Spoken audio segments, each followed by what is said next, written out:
Hope you're having a great day. Today, we keep getting queries about virals, flus, colds, coughs, indigestion.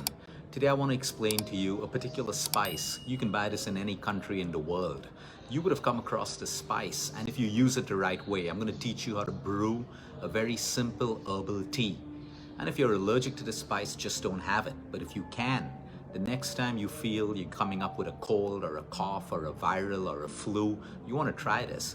Even if you get COVID, it's not like your COVID's going to go away, but this can really help you get better because this is one of the most antiviral spices that exist.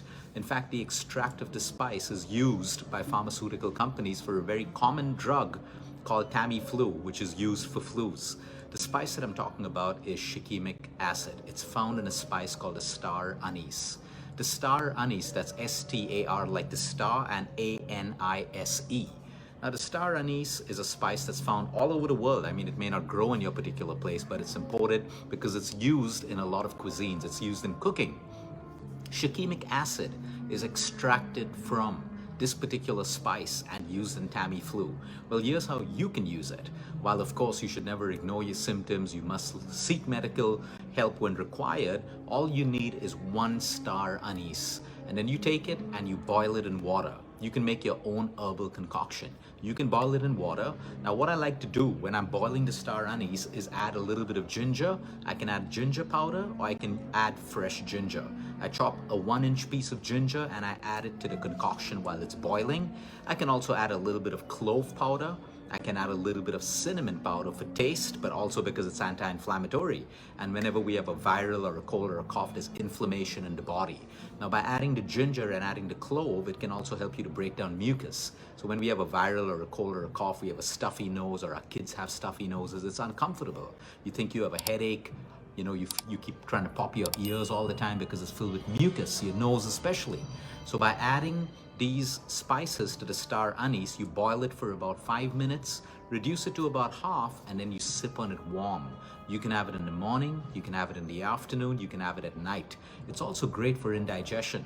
So if you've overeaten, you've had a heavy meal, which you shouldn't do, or you normally have indigestion, while you try to identify the root cause of your problem, it's also important to understand that star anise tea can help you to calm down your digestive system if it's behaving erratically. So you want to try this the next time. Of course, when it comes to virals and colds and coughs, rest is very important. Your sleep is important. You don't want to overtrain in the gym, maybe a light walk or light yoga or complete rest. Listen to your body. And of course, if you're stressed out, the more stressed you are, the lower your immune system. So you may want to try this. We find this very effective for our patients going through chemotherapy, radiation, where the immune system is already low, as well as for diabetes. In fact, there's a warning that comes with this. It's also helpful for blood sugar levels. So sometimes if you're on a low level of diabetic medication and you have star anise, it can actually lower your blood sugar levels, which is a good thing, but dangerous if you're not aware because you could go into hypo. So I'll repeat the recipe once again. It's really simple. Star anise. Google it, check it out. I'm sure your mom has it in the kitchen already. One of them, boil it in about 500 ml of water, optional.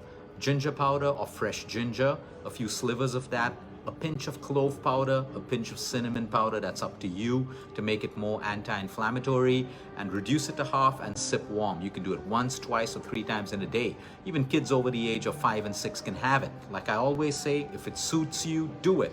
If it doesn't suit you, just don't do it. But these are the little gifts that nature's given us.